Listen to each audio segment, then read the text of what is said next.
Thanks for tuning in to another episode of Holmes Gardens. Homes and Gardens? Better Holmes Gardens? Let me know what you think in the comment section. We're out here in the front garden giving you a little update. We showed you a couple weeks ago when I was getting ready to make the garden. Now I have actually made the garden and we can see what kind of progress it had. I had my 5-year-old Ellie help me just throw some seeds out randomly. So there's sections with lots of seeds, sections with no seeds, and we get to see just how poor the topsoil that comes from bags really is. And I put a lot of compost on top of this, but as any new garden is, if it can't get into better topsoil below, it's gonna be a little, let's just call it slow the first year. The plants that can actually get down into the dirt below, because I told you before, this is alluvial topsoil, alluvial floodplain topsoil, or whatever it's called. And the dirt below us is actually really good. And so we can see these little corns that I planted. They're doing better than the corn that is at my house. And I've been working on that garden for years, but that corn is going down into the topsoil that's in this yard, and this yard has really good topsoil. So it is actually doing good, but all of the little vegetables and everything that are in here that don't have a deep root system, don't have a tap root, they're gonna be kind of, weak this year.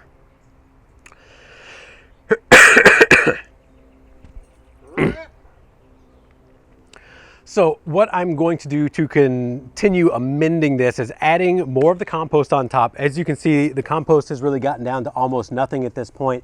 It's kind of working in, but we don't have worms trying to get it in. And you can see the topsoil already peeking through. We had heavy rains, heavy rains, and we have more coming, which is why I'm doing this video today. And of course, we also have rabbits that have been eating most of the things that are popping up. But this isn't for my food, really. This is more for fun. I want to see how things do here, how the deer pressure is, how the rabbit pressure is, and see what grows. So what we're going to do today is actually push some more corn into the ground, because it's plenty of time in the season for that. Like I said, we're getting heavy rain starting tomorrow for the next week, which is perfect time to put seeds into the ground. What I have already done, though, is put some trees into the yard. So let's check out what I did in the meantime.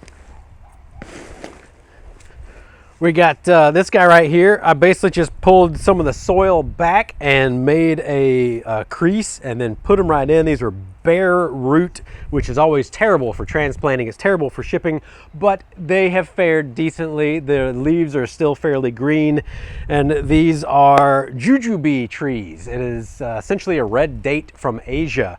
I have a Lang jujube here. I have a Lee jujube here, which this one didn't fare as well. It's a little crispy, but it'll bounce back. It's still alive.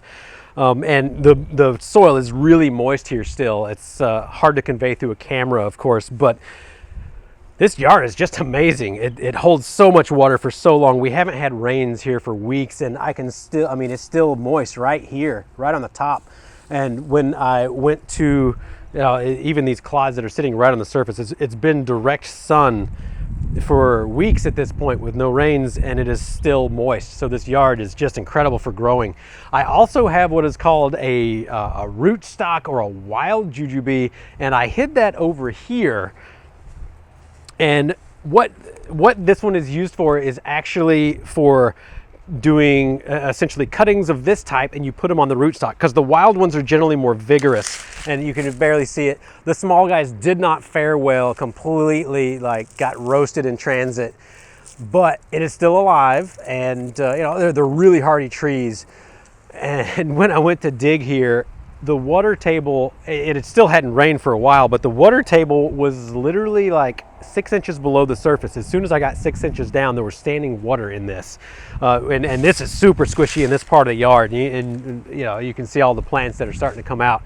We also have these, let's see, what are they called? Goji berry bushes. This is also, I believe, an Asian plant. It's these little berries that evidently some people don't like at all. I figured I'd give it a shot here. So we got one little stand of them planted in here. We have one little stand of them planted over here, which they're all just absolutely fried. Unfortunately, they also did not fare well because they were shipped bare root, and that's just tough to do. But we've got a couple of more perennial bushes that I'd like to point out for you. And of course, there's lots of mulberry and just mulberry all through here. But I have this Missouri strawberry bush that is doing really well this year. It's bounced back, and all of these are going to be these little miniature strawberries. And it's not at all like a strawberry you'd find in the store. They're tiny little guys, but it is something for birds, just something for me to grow, something that's a wild guy. Mentioning wild guys here, we have this elderberry bush that came up by itself, and this is the second year that it's been here. It is starting to flower, and elderberry has a lot of antioxidants in it. I did not plant this here, it just sprang up, and since I'm kind of in tune with this ground, I see when new stuff comes up, and I recognize this as an elderberry. Last year it didn't flower, so there was really no way to tell, but I had one of my friends come over who's really good at identifying native species, and she said, yep, that's an elderberry. You want to leave that for next year, and these things will get huge, all kinds of berries on them. And then I actually hid one more plant in my neighbor's yard, so let's sneak over here. Hopefully he doesn't come home and catch us. But as you can see, we've kind of continued the theme this way, and we have this chokeberry. This is a Viking chokeberry. This is a Missouri native, and I still need to put out essentially some cardboard and put down some what's it called? Mulch. There we go. Some mulch on top of this just to keep the grass away, and I'll do that for the trees over in the other yard as well. But that's another berry bush that also is rich in antioxidants. I don't know how you have to prepare those to eat, but at any rate, just something fun, just something a little different. Let's feed the wildlife. Let's maybe feed us at the same time, and have some fun while we're doing it too. And before we stop, what I'm going to do is I'm going to push a couple more seeds into the ground. I've got a couple of these transplants that I started months ago at this point, and just haven't gotten around to put them in because I just like throwing seed out. But we have this variety of kales, some lettuce, it looks like maybe some brassica of some sort. I don't really know, it doesn't really matter. I probably won't even eat these, but I'm going to shove a couple into the ground, and then I am also going to shove, let's see what we got here. I want to put in some more corn. I want to put in something neat. We got, let's say, some Swiss chard, some more Swiss chard. We got some asparagus. Ooh, that'd be nice to plant.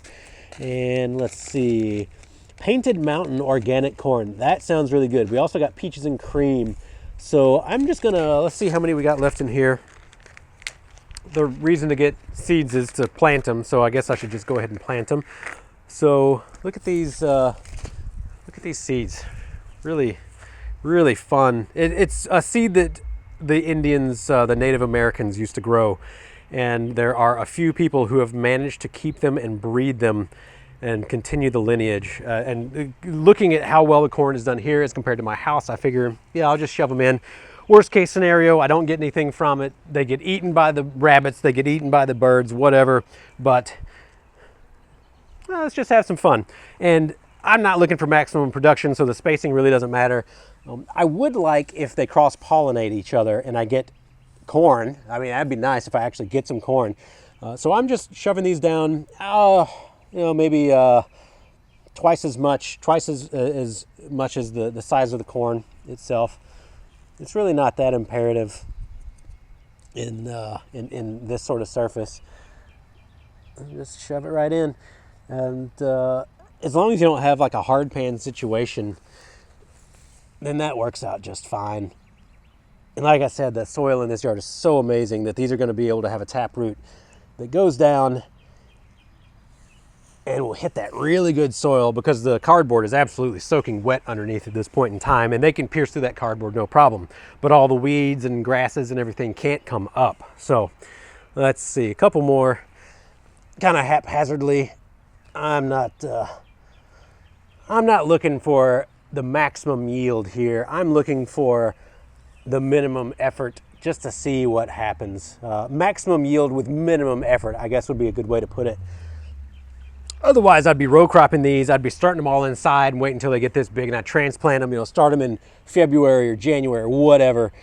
And that's, I'm just not looking for that sort of like monoculture row cropping situation. That's not me. That's not me.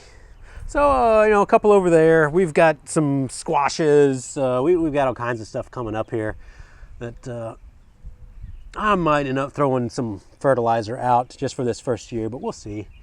We'll see. I'm not trying to go for maximum yield, so.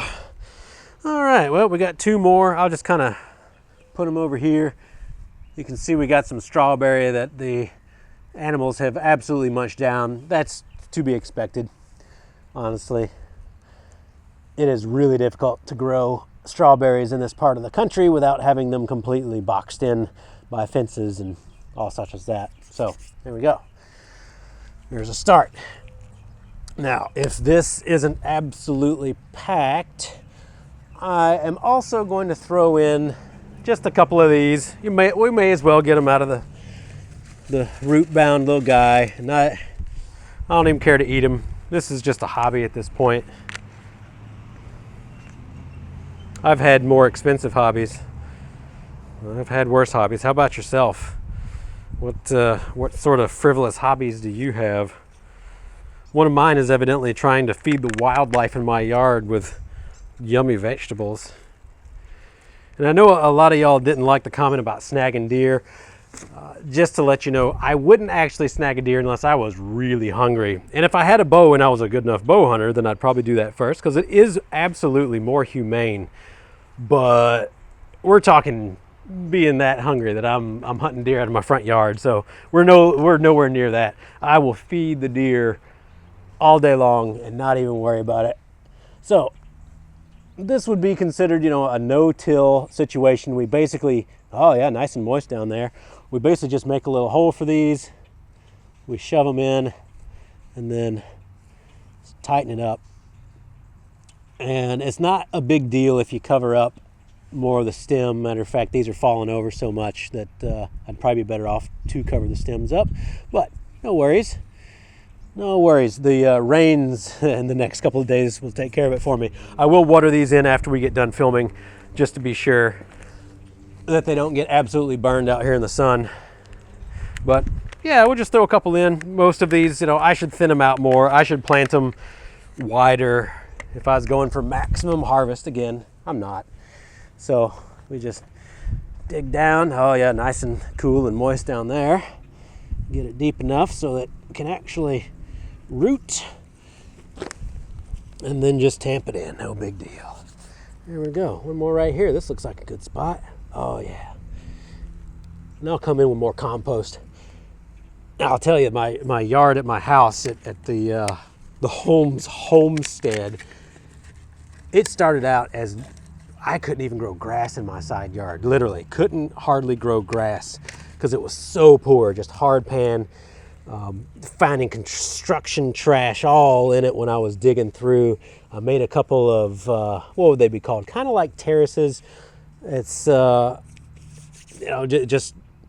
little dips like this in my yard. I made it to where the water didn't just shed off, because everybody's lots are pretty much made to shed water as fast as possible. We want to get that 100-year flood out of the way and down into the neighbor's yard as quick as possible.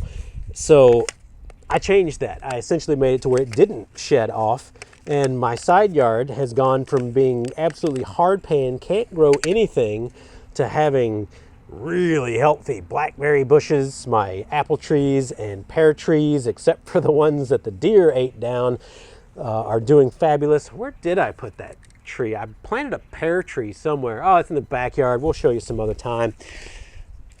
We'll throw a couple more of these in and be done for the day. Let's see, what looks healthy on this? This guy's big, it needs to move. I don't even know what this is. Do y'all recognize this plant? It looks like a brassica of some sort to me, I guess. Yeah, sure is. But I don't know what kind. Doesn't really matter, right? I'm not even gonna eat it for myself. Well, honestly though, maybe I will. It's out here in the garden. I'll come out here and have a beer after work sometimes, and maybe I will eat some of this. Yeah, a couple more and we'll be good. We'll just fill this up. A couple, what is this? Is this basil? Yeah, basil. Throw some basil in there so the rabbits love basil. Go have pre-seasoned. Oh yeah. Yeah, decently looking roots. These basil have been here for a while.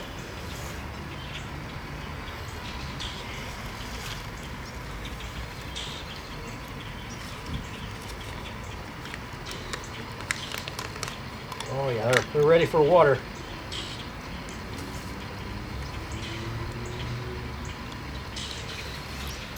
Yeah, nice and moist. This could be worse. This could be worse. I'd prefer to be planting into the actual topsoil of the yard, but this is what we're working with right now. And ideally, I would have put all of this down last fall, and we would have had time for everything to work into the soil. We would have had time for worms to come up. We would have had time for everything to die underneath, because everything that's dead underneath right now is actually taking our nitrogen away from the plants. But again, I'm not looking for maximum yield. This is just a hobby. So let's see what happens. Let's just see. Y'all can join me on a scale adventure, a scale plant adventure, because these aren't going to be growing big this year. I'll tell you that right now. So we can just call these scale plants for this year. There we go, nice and gentle. Contact. Push the air pockets out, and we are good. Let's see. Oh, we got a lot of stuff we could plant. I'll probably wait a little bit after these rains, see what all of this does. I will throw out a little bit more of the compost before it rains and get that to work into the ground a little bit. And that's pretty much it. If y'all do have any questions about this sort of stuff, or of course where babies come from, you can leave them in the comments down below, and I will do my best to get to them. In the meantime, I hope you enjoy some outside time like me, and have a good day.